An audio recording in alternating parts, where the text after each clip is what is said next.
ജാമ്യം ലഭിച്ച jail മോചിതനായ PV. Anwar എം.എൽ.എക്ക് വൻ സ്വീകരണമാണ്. ഭരണകൂട ഭീകരതയ്ക്കെതിരെയും മലയോര കർഷകർക്ക് വേണ്ടിയുള്ള പോരാട്ടത്തിലും UDF-മായി സഹകരിച്ച് പ്രവർത്തിക്കുമെന്ന് പി.വി. അൻവർ എം.എൽ.എ തന്റെ നിലപാട് വ്യക്തമാക്കി കഴിഞ്ഞു.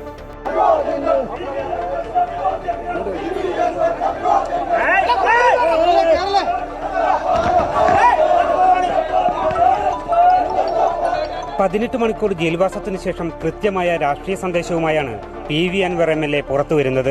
തനിക്ക് പിന്തുണ നൽകിയ UDF നേതാക്കൾക്ക് നന്ദി പറഞ്ഞ് ഒറ്റയാൾ പോരാട്ടം അവസാനിപ്പിച്ച് ഇനി യോജിച്ച സമരവുമായി മുന്നോട്ടു പോകുമെന്നും പറയുമ്പോൾ നീക്കം വ്യക്തമാണ്. ഞാൻ ഒറ്റയാൾ പോരാട്ടമാണ് ഇതുവരെ നടത്തി വന്നത്.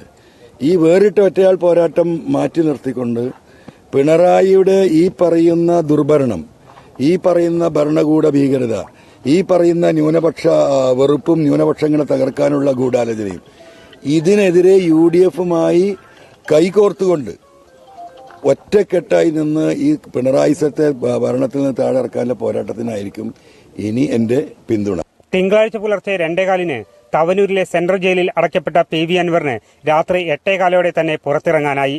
പ്രതിഷേധത്തിനിടെ DFO ഓഫീസിലുണ്ടായ നാശനഷ്ടങ്ങൾക്ക് 35,000 രൂപ നഷ്ടപരിഹാരവും 50,000 രൂപയുടെ 2 ആൾജാമ്യവും നൽകിയതോടെയാണ് കോടതി ജാമ്യം അനുവദിച്ചത്.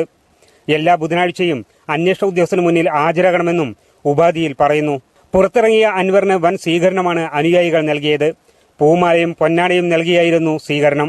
ശനിയാഴ്ച രാത്രി കാട്ടാനയുടെ ആക്രമണത്തിൽ ആദിവാസി യുവാവ് കൊല്ലപ്പെട്ടതിൽ പ്രതിഷേധിച്ച് നടത്തിയ സമരത്തിനിടെ DFO ഓഫീസ് തകർത്തതിനെ തുടർന്നാണ് പി.വി. അൻവർ M.L.A ഉൾപ്പെടെയുള്ള DMK പ്രവർത്തകർക്ക് നേരെ പോലീസ് കേസെടുത്തത്. പി.വി. അൻവർ ജാമ്യം ലഭിച്ച് പുറത്തിറങ്ങുന്നതിനിടെ ഉറ്റ അനുയായിയും CPM മുൻ ലോക്കൽ കമ്മിറ്റി സെക്രട്ടറിയുമായ സുഗുവിനെ പോലീസ് അറസ്റ്റ് ചെയ്തു.